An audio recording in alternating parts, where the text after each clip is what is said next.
Welcome everyone to the third episode of Enablement Extracted. I'm joined today by Danny Mathers, who is an expert at coaching, which is fantastic, and also leads the revenue enablement at JobAdder. Welcome, Danny. Thank you. Third episode. I'm going to say third time lucky. Yes, lucky number 3. Yeah, well, hopefully I mean, you can't go wrong with the number 3 in many regards. And tell us a little bit about what you've been up to and what you're up to currently. Yeah, sure. Thanks, Ben. So currently I work with JobAdder, who is a recruitment SaaS platform. And I came in about 8 months ago as enabler number 1 to the business. And I'm working at building out their enablement function and bringing some new methodologies, bringing more processes, coaching being my number 1 pivotal angle, as always. And I'm working globally at the moment, so with EMEA and Australia. So that's my project that I'm working with on JobAdder. And outside of that, I am a coach and facilitator with leadership programs and sales coaching. Got a lot going on there. If we look at one of the focuses of this podcast in general is to look at 2 things really. One is coaching and 2 is tools and coaching around that, so AI especially. If we look at the sort of coaching landscape and bringing in a little bit of AI, how are you finding it at the moment? So what is it interesting time to be asking me this, actually, because recently we embarked on a new CI tool with JobAdder called Jiminy. So I don't know if people are familiar with Jiminy. I know they're expanding their footprint pretty rapidly. And I would say in terms of coaching and using AI tools, it really has accelerated my efforts, because it's for me, it's identifying what those areas of need are, but at scale. So previously, it's a case of listening on calls and trying to be in so many places at once and having a look at those trends, which are all normally extracted manually through various different reporting methods. Whereas using a CI tool and using the AI elements of that, it enables me to really kind of dig deep on those areas that need more attention and to be able to track things on a more regular basis and give me back time to create, whether it's pathways, whether it's one-to-one coaching on those areas that are high in demand. And when it comes to being a coach, like what needles are you getting and extracting from the AI to make sure that you're sort of coaching more effectively? Is there like a theme or topics that you're seeing come up a lot? The AI is giving you a lot of that. Yeah, I guess what it enables me to do from a coaching perspective is if I look at so say if I'm rolling out a training program, it could be on a methodology. So let's just take MEDDIC, for example. What enables me to do is really reflect and feedback on how some of the learnings are being deployed in the field. So if I've just done a series on, so say, let's look at decision criteria. And we've gone through a number of different workshops and role plays. Where I'm finding it really useful is I can just extract all of those themes where the reps are talking about decision criteria without having to go through every single call. And I can get that sent to me on a regular basis. And then I can just watch back and see how it's playing out. And then I can give more tailored coaching on where those gaps are in terms of how that rep is delivering or going through that process with our customers. So rather than a kind of fire and forget method and just hope that people are doing what they should be doing, it enables me to really zone in and tailor down on, okay, let's look at this that you've just been speaking about with the customer. What do you think? How do you think you could have done this differently? And what areas do you think you could have improved on by doing X, Y, Z, or to get to this ideal metric? So yeah, it enables me to work much faster and at scale by really zoning in on those areas that just need those smaller tweaks or improvement. I mean, yeah, it's a theme that's come up a lot is it's like having 2 or 3 extra people on your team. I mean, Yeah. I remember being when I first started out in sales training, it wasn't really even called enablement in Europe at that stage. We were listening to calls with a splitter and you would sit by a ref and listen to the call splitter. Now those things, instead of listening to hundreds of calls, I think one of the biggest things for me is that had its merits for sure, that kind of personalized approach, shall we say. But one of the biggest things that AI has like revolutionized is the ability to library and get like a best practice library and have all that. How are you finding that? Are you starting to do that, or is that something you're Yeah. looking to do? Yeah, no, I'm in kind of mid. So we really, I would say we deployed our CI tool from sort of, I would say early January. So one of the ongoing projects that I'm working on is creating those playlists, those libraries. And it's about, I think one of what I absolutely love about using CI for, especially a global team, it's sharing those best practice bits. So using those playlists and those libraries to really share what great looks like in the field, because I can talk all day long and I can help coach people, but without having that kind of that peer to peer learning, it's so much more impactful when they can see, okay, I can actually see the result that somebody else had by doing XYZ, by actually talking about this recent thing that we've been this new value proposition, or they are using this new skill of storytelling, and this is what results they're getting from it. So being able to share, we don't really live in a world where we have time to sit through and watch an hour and a half demo or discovery calls. So what the playlists allow for us to do is, here's a 2-minute snippet of somebody doing this best in class. I think that's extremely powerful. One of the things that I've noticed is I've trained onboarding for years, and you get reps, and maybe they've hit 19 of their last 20 years, or 3 of their last 4 years, and or even 4 of the last 4, and they come through onboarding, and the one thing they often say is sort of, "Oh, I actually didn't know that I didn't know all this stuff. You don't know what you don't know," type thing. And I guess AI and CI and CA in general, it's not just the new entry level roles that are getting benefit, is it? It's everyone, being blunt. Have you seen that in your world? Yeah, for sure. And I think even tenured reps, I think when you break it down and you actually look at competencies, I think we are much more driven by competency based learning. Whereas before it was, if you look at, maybe when they first started out in their career before the evolution of all these great AI tools, it was, okay, go through a process and use this methodology. And it's all about, I guess, the process and the methodologies, as opposed to their development of their core competencies, because it's quite difficult to track if you don't have the technology to enable you to do that. So I think even tenured reps now, they want to improve other areas that they might have had blind spots on before. So it's not just a case of how do you manage the sales process. It might be, I mentioned storytelling, it could be, how do we make you a better storyteller? Because that's not just a skill you use in sales, that's a skill that you can use in life. And although they might have all their great stories, it's how do you emphasize the ones that they tell well, and how do you share that piece that they do well with other people?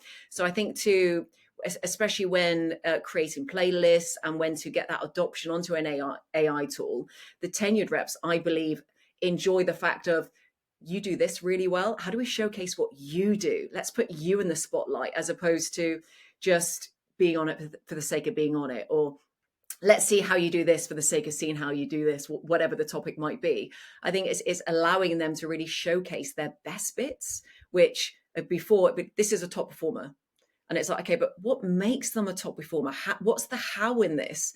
So I think really, I guess, putting them on a podium and saying, we want to break that down, and we want to really look at these competencies that you're doing really well. And also, let's look at the ones that you might need improvement on. So I think the way it's framed, I think, allows more seasoned reps to want to come towards developing their own skills and utilizing CI to do that. I think one of the themes of coaching that we're kind of gathering is it's actually easy to motivate an 80% performer to want to become 100%, and 120 to want to become 140, even though many companies have accelerators and stuff like that, which actually means that fiscally they should probably think about sort of everyone should really be incentivized by that. But what I'm sort of seeing quite a lot of in that is, you mentioned it just now, my area of expertise outside of my main enablement job is probably negotiation and ROI training. And I always say whenever I open up negotiation, even at Ring Central, I go, sort of, these skills are going to be useful when you're going to go and buy a car, or when you're going to buy a house, or when you're, in my case, debating, shall we say, buying shoes for your daughter. And in general, have you seen sort of resistance at all to utilization of AI from sales or with your coaching, or have you seen them actually being very friendly and wanting to adopt this? So I would say it's a mixture of both, and going back to the framing and the benefits of utilizing it. So I think in terms of the detractors or the resistors, it's initially it's the big brother's watching. Okay, they want to watch everything that I do. Oh, I don't want people. I just do what I do. I don't need people like putting me under a microscope. So I think that can often be the immediate go-to is it's just Big Brother watching. It's just them trying to see what I do on a day-to-day basis. Where it is far removed from that. That literally is the thing that you worry about the least. So I think when you get into a position where that you think, okay, we're going to have issues with adoption here, go back to the framing, go back to what's in it for them. Like having their calls recorded and being able to coach and go back on their calls isn't just a benefit for them to improve. Okay, what do you think you did well on this call? Now we've got we've got all these topics aligned, so you can go straight to a topic and see what did you do well here. I think it's framing it in a way that if you don't want to grow day by day, and you don't want to give yourself that instant feedback, or you don't want other people to help give you feedback. I think it's a reflection on, well, this is our company culture. We are a growth culture. Do you want to be part of this, or do you not want to be part of this? We want to share best practice. You are fantastic at your job. Why would we not want to share that? Why would you not want to let other people benefit from the things that you've learned over the years? So I think it is all in the framing, as in it's here. This recording is here for us to, one, give your customers information that they need that maybe you've missed out on. So you've got it captured, you've got all the AI transcripts highlighting all the information of the call for you. So that saves you time. That gives you time back. What's the one thing that you complain you don't have in sales? Time. Don't have time. Well, this actually gives you time back. So I think when you reframe it and add in the what's in it for them and the benefits, as opposed to we're going to monitor your calls to see where the gaps are. I think the adoption is in how people see their own development journey. If they really want to develop and they want to grow and they want to keep this culture of learning, then come forward and join the movement. I think otherwise you may consider, is this the right company for you if you're not part of a growth culture and you're not, and you don't want to add to not the flavor of the culture, but if you don't want to be that team player, is this the right role for you? So I think it depends on the culture that you have. If you've got a culture of learning and you've got this real open mindset, then you would naturally want people to move forward towards that. Yeah, I totally agree. I mean, it is about that nurturing them into not resisting, which sounds a bit severe. Yeah. But one of the things that I guess, and this is more of an open question, it's not really aligned to sort of CICA and AI in general. It's more to do with coaching and the state of enablement and slash sales. What what I've seen a lot of in the companies I consult for, as well as companies I've worked for the last sort of 5 years, especially, and a lot of that is SaaS, and I have, and you're in SaaS at the moment as well, and enablement in general. There's a huge percentage of SaaS companies that have enablement. It's probably the biggest vertical for enablement. We're talking most companies over X will have 95% odd, I think. I sort of read a stat somewhere that have some form of enablement. Have sales become a little bit used to, and this is used to what happened during the pandemic, which was a boom for SaaS Yeah. technology.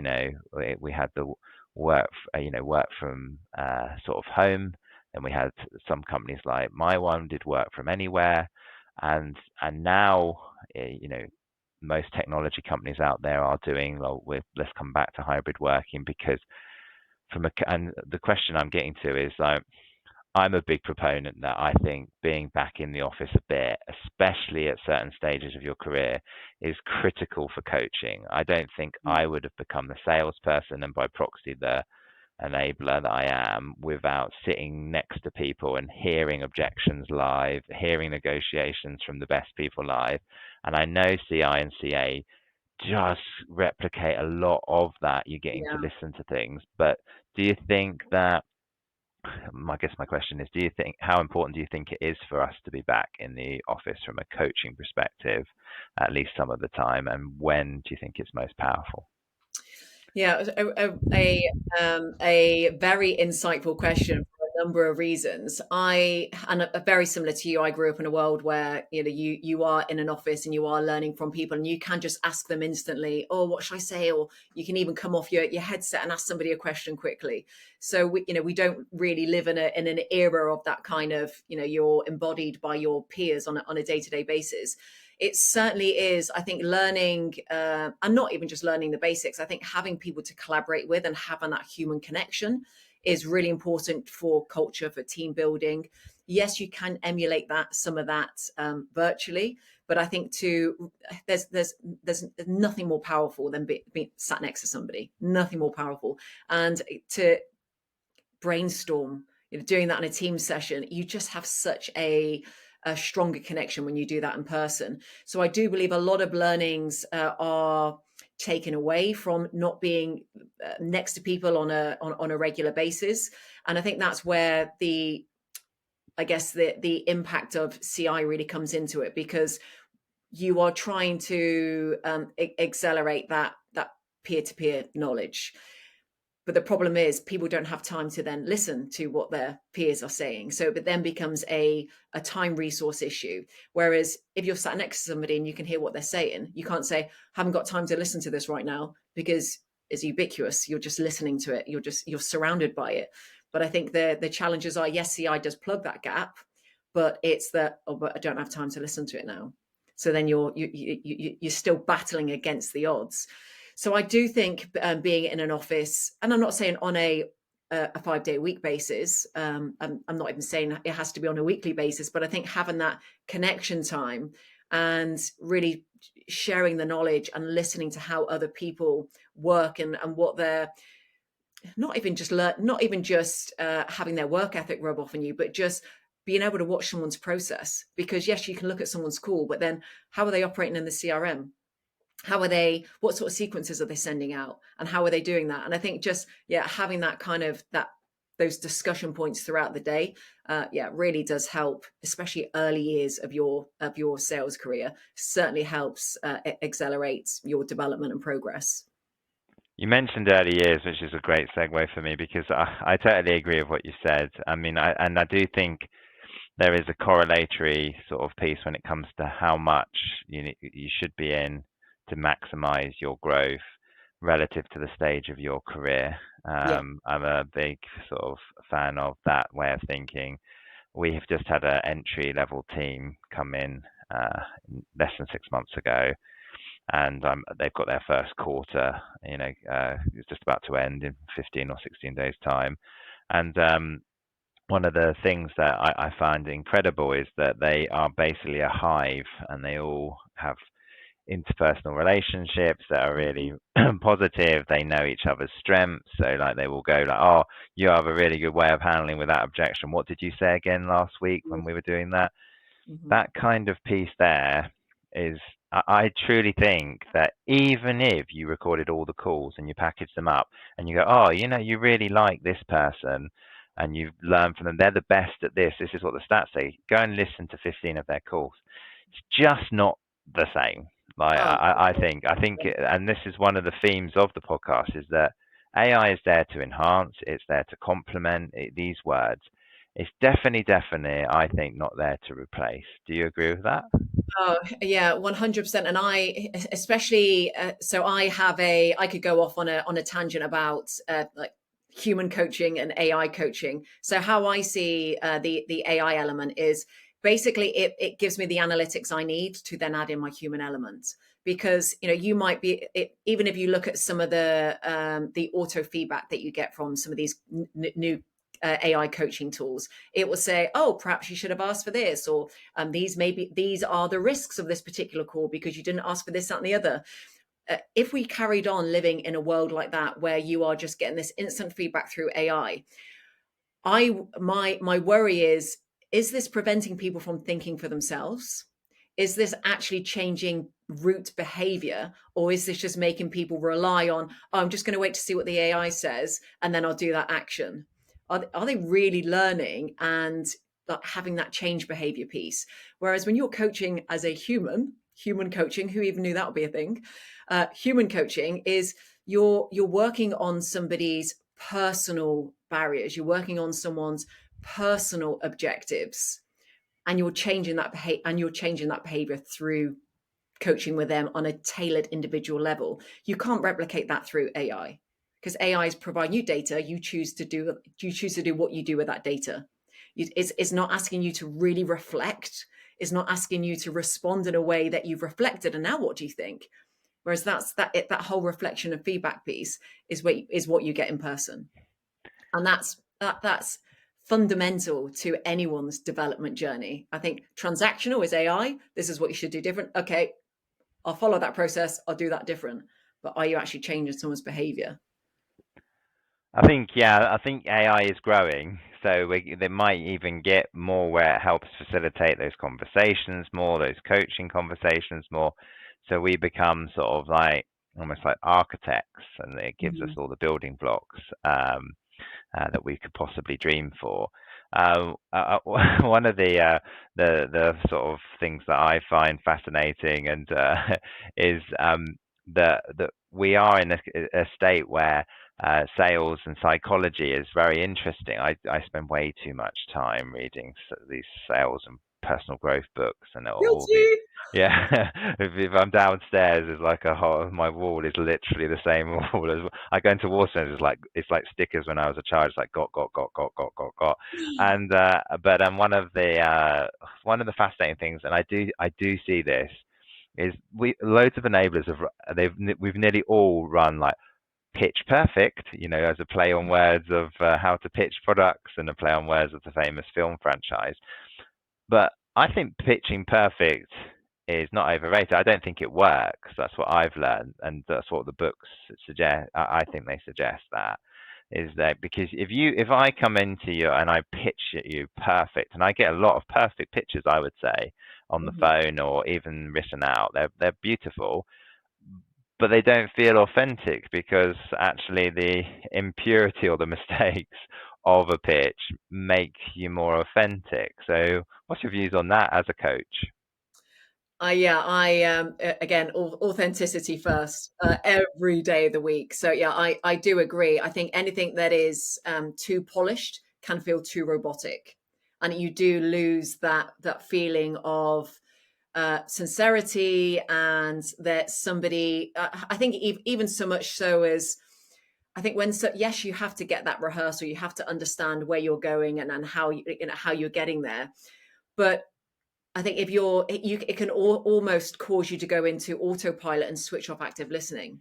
And again, I think if you come across too polished, I think it's difficult to connect with that, because you've got to almost break through this real shiny coat of pitch perfect.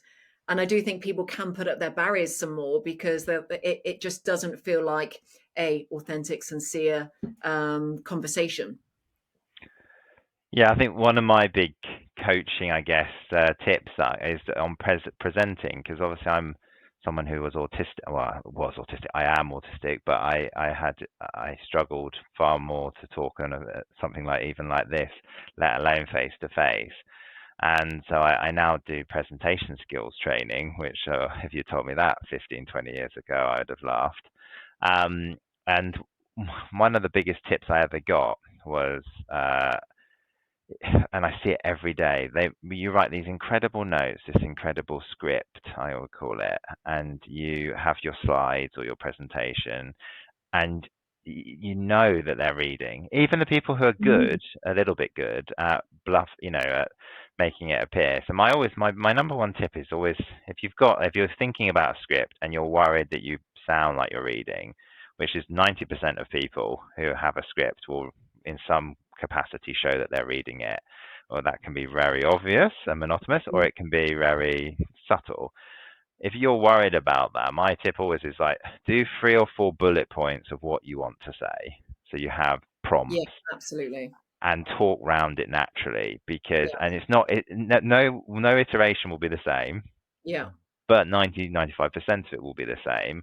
And you're getting across the points you want to get across, but you're coming across as authentic. So you're sacrificing 5, 10, 15% of perfection for authenticity, flow as well, yeah, energy. yeah. So yeah, so that's kind of one of my tips. What are you, if you had to give 2 or 3, like, or one of it could be your top one, or a handful of top tips, sort of before we go on to the silly section of the podcast, as I call it, what would be your sort of top coaching tips? Well, I was just going to just revisit the presentation skills that you just mentioned there, because again, the evolution of AI and where we're getting to at the moment. A guy I know who Tom Ridley, he did a webinar recently, and it was all about using AI to do eye tracking for presentations. So I don't know if you've seen it yet, but I mean, the things that you can do with AI now is just incredible. But basically, what this eye tracker allows you to do is I can be presenting to you now.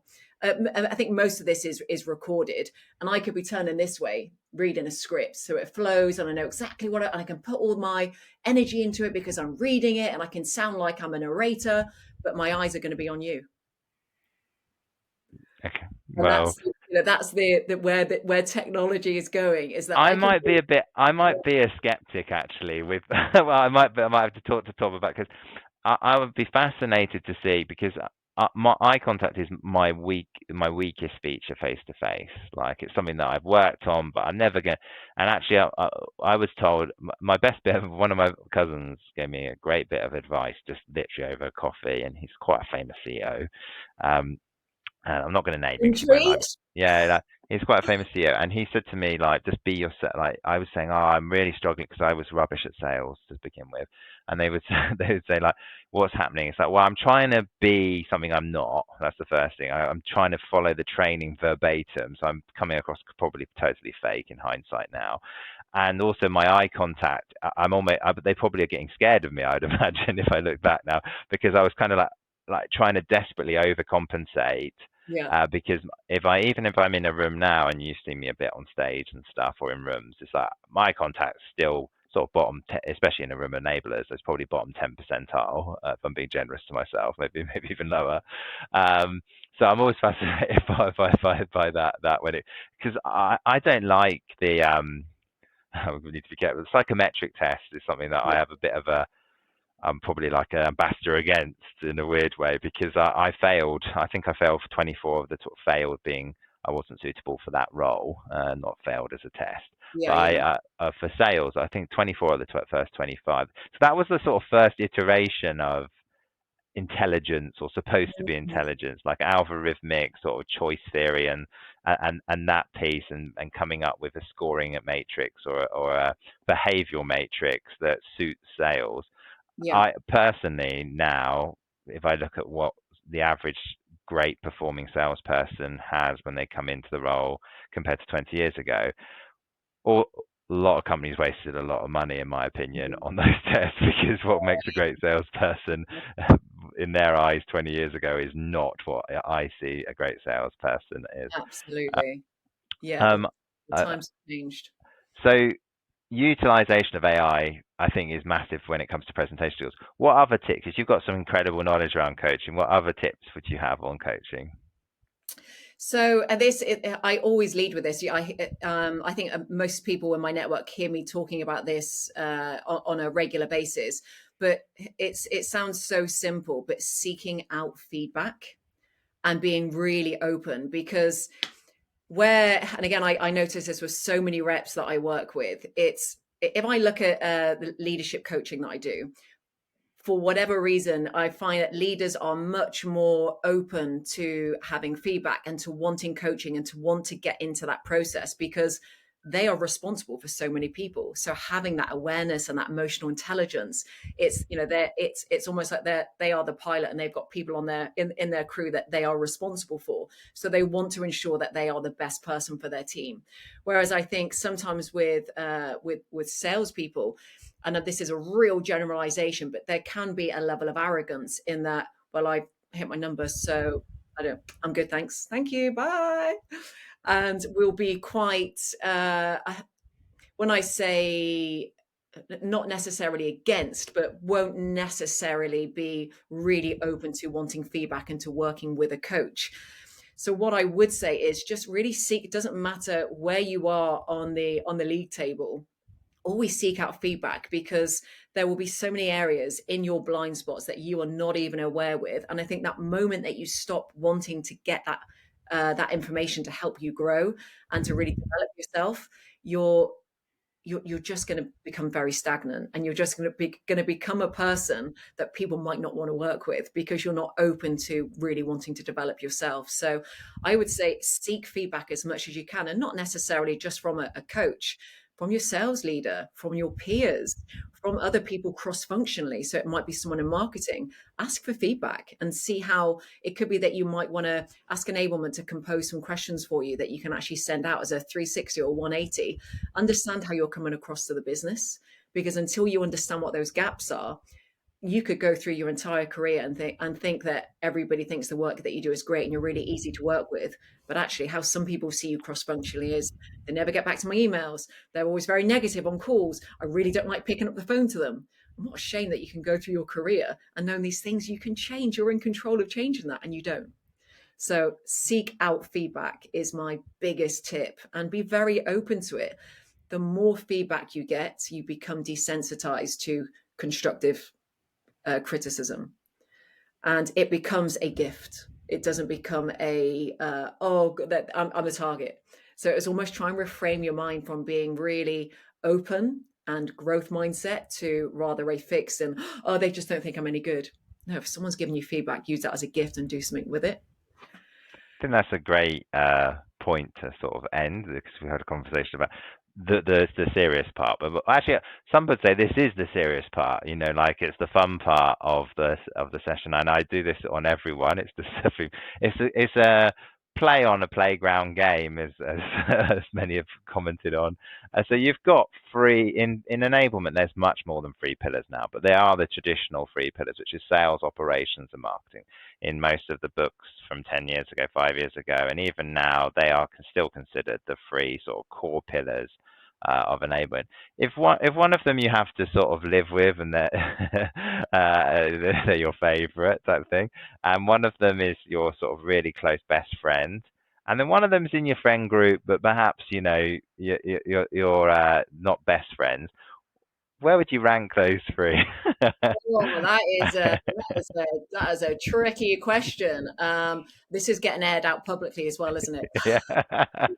Okay, so I'll take a stab at this. So the function that I would need to live with, I would say, I think I'm going to choose sales, just because I need them to trust me and know that I've got their best interests at heart. And if I need to make them dinner every night and wash their dishes, so and to keep close, as in like, let's keep them as our partners and our best friends, I would say RevOps, because they feed me so much great information and data.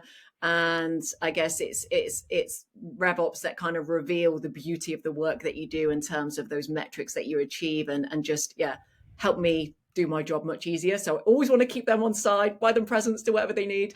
And so that really does leave, and not that I've got anything against marketing, because I've always been very, very closely aligned to marketing. But I'm hoping if I look after sales, keep RevOps as my best friends, then marketing would just want to take care of it themselves.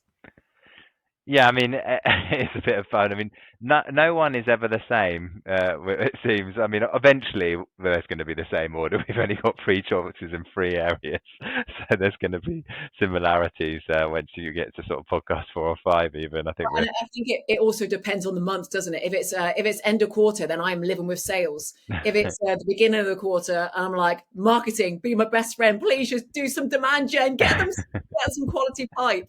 So I think it depends on what time of the month it is as to who I'm going to want to be a bit more closer to. Yeah, I mean that it depends. Yeah, it depends on the structure of your org and everything like that. It's just a bit of fun before the end. Well, Danny, thank you so much for today.